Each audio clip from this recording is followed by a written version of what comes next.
రాజాసాబ్ అంటే సినిమా పేరనుకుంటున్నారా? కాదు, ఇది చరిత్రలో అత్యంత భయానికమైన ఒక రాజమహల్ చరిత్ర.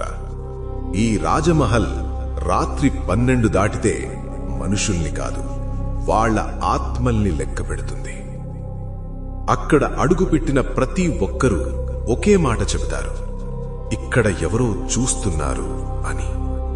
ఒక రాజు తన చేసిన పాపాల వల్ల ఈ మహల్కే బంధించబడ్డాడని, అతని ఆత్మ ఇంకా ఈ గోడల మధ్యే తిరుగుతోందని, ఆ రాజు ఇప్పటికీ బతికే ఉన్నాడని, కాని మనిషిలా కాకుండా ఒక శాపగ్రస్తు ఆత్మలా తిరుగుతున్నాడని చెప్పుకుంటారు.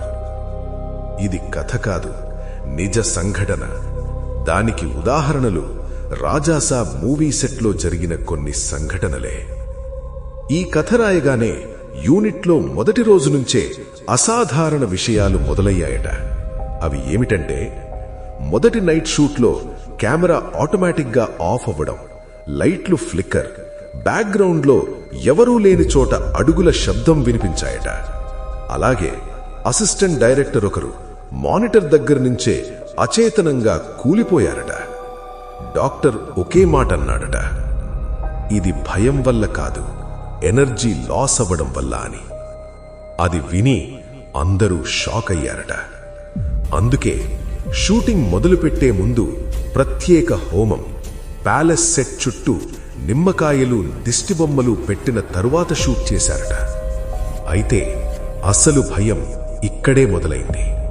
ఒక సీన్ షూట్ చేసిన తరువాత ప్రభాస్ వెనుక మానిటర్లో ఒక నీడ కదిలిందట. కాని సెట్లో ఎవరూ లేరట. ఆ సీన్ మళ్లీ చూస్తే ఆ నీడ ఫుటేజ్లో లేదట. కేవలం అక్కడున్న వాళ్ల కళ్ళకే కనిపించిందట.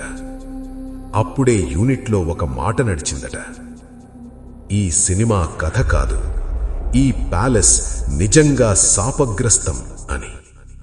అందుకే ఈ కథని సినిమాలో కాదు, నిజ జీవితంలో ఎదుర్కొంటే నీ వెనక నిల్చునేది రాజాసాబే.